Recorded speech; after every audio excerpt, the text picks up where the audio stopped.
Good afternoon. Welcome to day 243 at the St. Clair County EMA office, where we bring you the latest in the numbers on the COVID fight that we're doing. Chairman Kern is with us again today, along with Sam Bierman from the Health Department. And Sam, the roller coaster is still climbing. It is. You know, I know our daily county positivity rate was high yesterday, but today's rate makes yesterday look pretty good.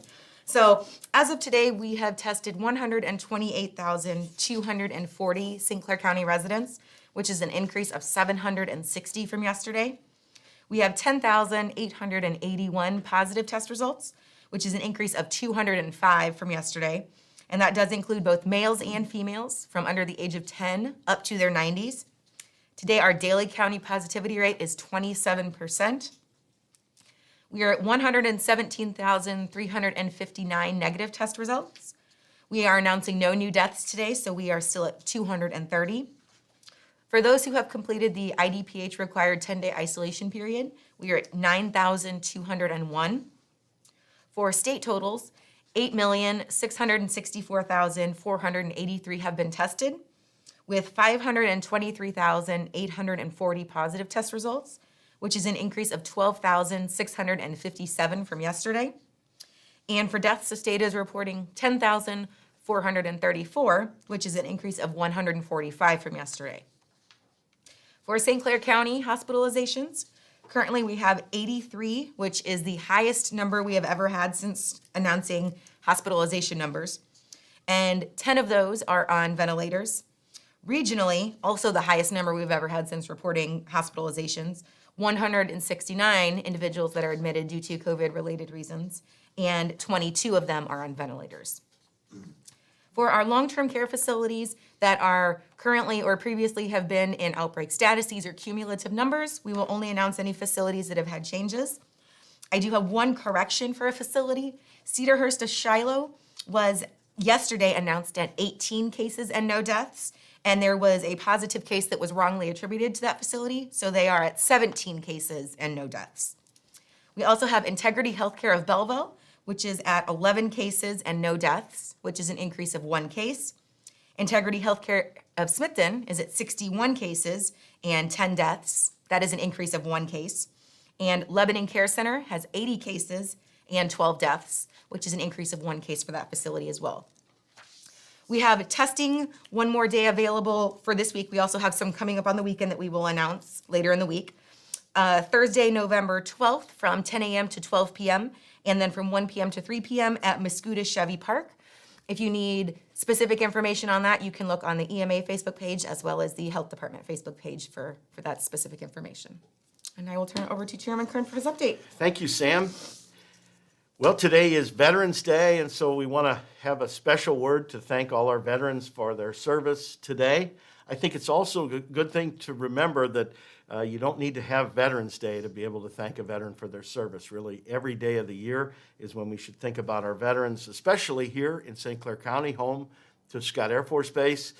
We get to be with and have our veterans be part of our baseball teams and their coaches. They're in our community. They're working hard for us every day, and especially we need to remember them today, not only current service members, but those in the past who may no longer be with us. They're all part of our heart. They're part of our DNA, and they're the reason that we exist today and we can live in this free country that we love so much. So let's move into the zip code report for today. These are COVID positive changes, in particular zip codes in St. Clair County. In 62201, we go up 1 today to 324. 62203, we go up 3 to 317. 62204, up 1 to 176. 62205, up 4 to 277. 62206, up 2 to 577. 62207, up 4 to 314. 62208, up 6 to 636. 62220, up 18 to 794. 62221, up 15 to 1,009. 62223 up 13 to 690. 62225 up 3 to 53. 62226 up 23 to 1,173. 62232 up 7 to 293. 62240 up 1 to 57. 62243 up 7 to 201. 62254 up 12 today to 349. 62257 up 4 to 76.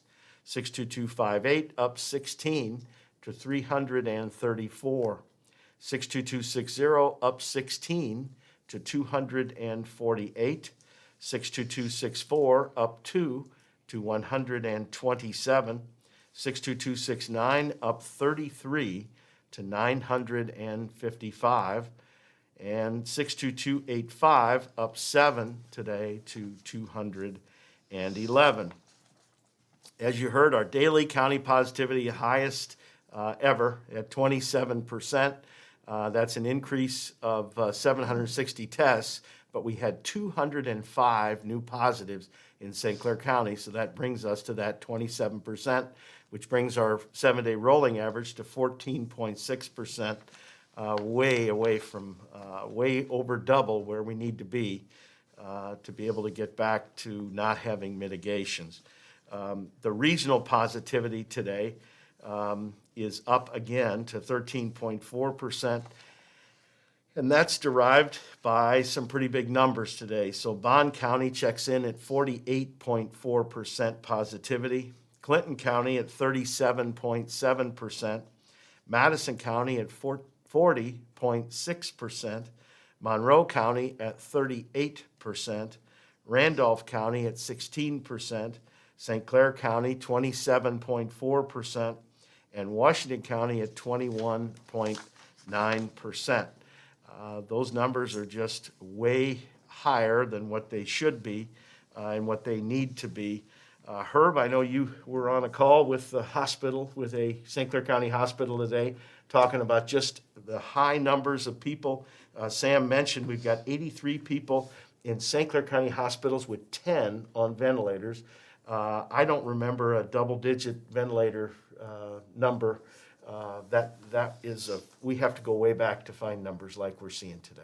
Exactly, and yes, I was on the call with the one hospital CEO, and that prompted the call was there was a post on our page last night from a couple of people that said that the numbers were false that was being reported at the hospitals, that they work at the one. And so again, I just asked those who follow the page, if you're going to post information on there, make sure your information is accurate, because we receive that information daily from the hospitals, and that's the information that is provided to us. And I've talked to a nurse at one of the hospitals late last night that the sentiment was the same, that they're stressed out, they're wore out, the same as everybody is.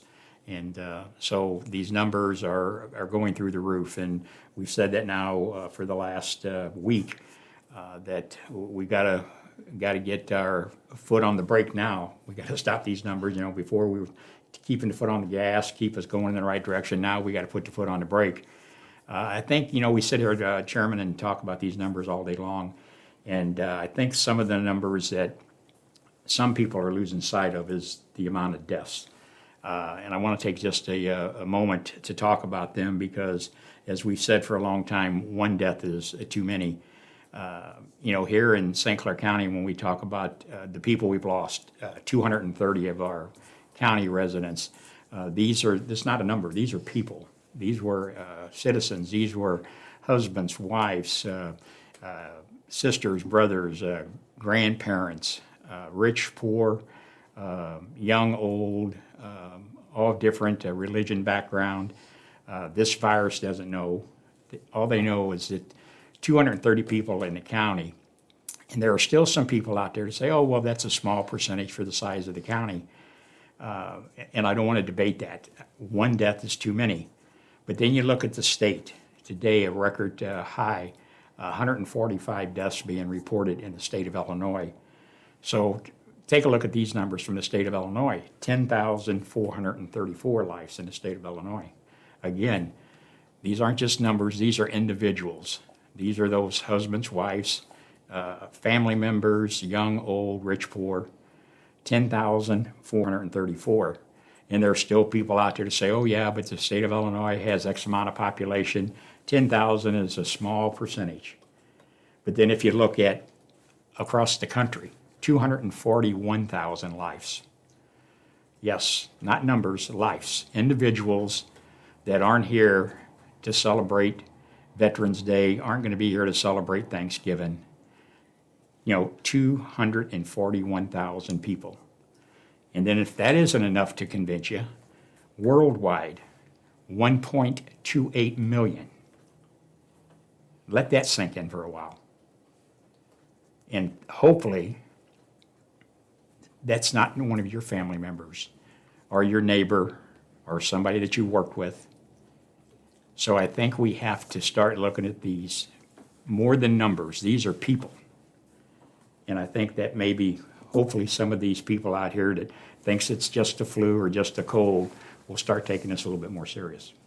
And with the hospitals being as packed as they are, and our doctors, our nurses, our first responders are really, this is a great wear on them and their systems. You've got to get your flu shot too. The flu shot is essential to be able to keep the numbers in the hospitals as low as possible, because people do check into the hospital with the flu. But if you get the flu vaccine, it's available and it's effective, and it's out there and available right now. So we encourage everybody, if you haven't gotten a flu shot, get your flu shot. That will help fight this pandemic also, because it'll free up hospital space for the amount of people that are coming down with COVID-19, which seems to be at an all-time peak, and I don't see that slowing. We haven't certainly seen anything level off. We've only seen numbers rising. We haven't seen any sign that these numbers are falling yet. Well, and I think that we have to go back and all of us have to look at compassion and looking out for one another, and I think that's what it's all about. Until we get everybody doing that, it gets a little tiresome when you hear people saying, as I said earlier, just let it go. It's just a flu. We should be able to go out. I mean, our businesses, a lot of them are suffering from this. They're trying to do the best they can, but people have to be responsible. And we all have to do that. And, the vaccine, we're hearing more and more about that. We talked about that before we went on the air, and Sam's given us some encouragement about that's going to be coming soon. But our 911 centers, every time they get those calls and they're dispatched to one of these possible cases, we worry about our first responders because we're seeing an increase in them being infected. We don't want that happening. So I think individuals too need to look at, like we talked about the other day, the ripple effect. It's not just one person or one household. It is anyone you've been around and, they become quarantined. And then if any of those people develop symptoms, then it's anyone they've been around. So it multiplies very quickly. So when we talk to people about, washing your hands, watching your distance and wearing your mask, it's not just for you, it's for everyone around you. And I know that everyone is tired of hearing that. We feel like we're beating a dead horse when we continue to say that, but that really is the foundation of how we are going to stop the spread of this. Well, and I know Team St. Clair, and we say it every day, we can't be more prouder than what you are doing, helping spread that word. Please continue to do that, because this fight is not over. It's a long way from over. We have some of Team St. Clair members that call daily or send messages in wanting to know what they can do to help. And, sometimes we feel lost because we're every day we're telling you to do the same thing over and over, and the numbers are still rising. But we've got to put the foot on the brake here, and we've got to slow these numbers down. And it's our own control. We have to control that. It's not a magic switch that we can do that with. So please continue to do that. We're going to be back here tomorrow with day 244. It's been a long time. So everybody have a good evening, and we'll be back here tomorrow afternoon with the next set of numbers for you. Have a good evening. We in the medical profession continue the daily battle against COVID-19. One thing I know for sure is that masks do work, Until a vaccine is available, we must ask for your assistance in slowing the spread of this deadly virus. 3 simple things help tremendously. Wear a mask, wash your hand, and watch your distance. By practicing those 3 basic principles, you can help us in the medical community respond and defeat COVID-19.